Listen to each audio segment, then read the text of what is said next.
but they went out and had fashion shows and everything else, and more folks left more confused than when they got here. Excuse me, I know y'all ain't gonna like me after the day. So, Lord, what would you have me to do? Are you ready to obey God? Are you ready to go the extra mile? Are you ready to learn to fast and pray? You know, a good man that loves his wife and a woman that loves her husband, they'll go the extra mile. See, a good woman that loves her husband, and let me speak from an example, when he's on the road and come in, everything extra that he wants, she'll cook it for him. Amen. A good woman that loves her husband, she'll put the extra little stuff in the bath water. I know we don't take baths now. We take showers, so we don't get a chance to sit down in the soft smell and the sweet smell, because some men don't think they're supposed to be soft and sweet. You should be for your husband.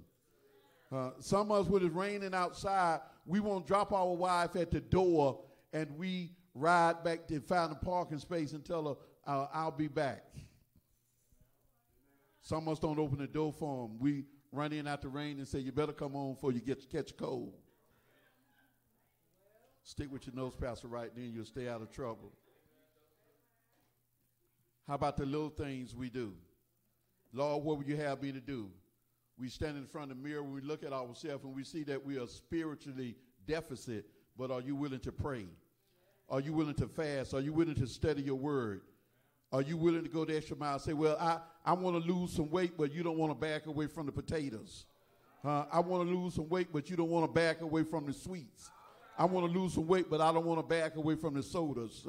You say you want to grow for God, but you don't want to read, you don't want to fast, you want to pray. Lay aside every sin and the weight. It's amazing how the sanctified church has changed now. Remember the time in the sanctified church when you got saved, but now we got a bunch of cross-dressers in the sanctified church. The women are wearing the pants and the men are wearing the dresses. Oh, you better take off that thing. Well, we was at the football game yesterday. Man, when I say the girl pregnant, no, she wasn't married, and she had on a onesie. And I'm seeing now, and we know it's wrong, and the things that we're doing now, but boys used to be glad to go to a game to take his girlfriend and show her off. Now the boys are showing off boys. The boys got the pompadour and the French rolls. How's something like that going to live in your house? The preacher running along the sideline with the team and he cursing. Boy, I'm trying to get to him. I expect you that say you are not saved and you're out there and you upset. I ain't even accept the coach that say he's a Christian and curse because I know he's not. But I only expect for the pastor running along the sideline, cursing because things ain't going right. You're supposed to be trying to convert folks. Lord, what would you have me to do? When I got saved, I gave up my cigarettes.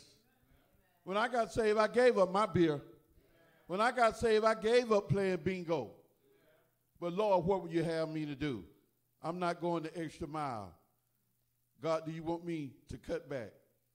Paul knew that he had to do things different.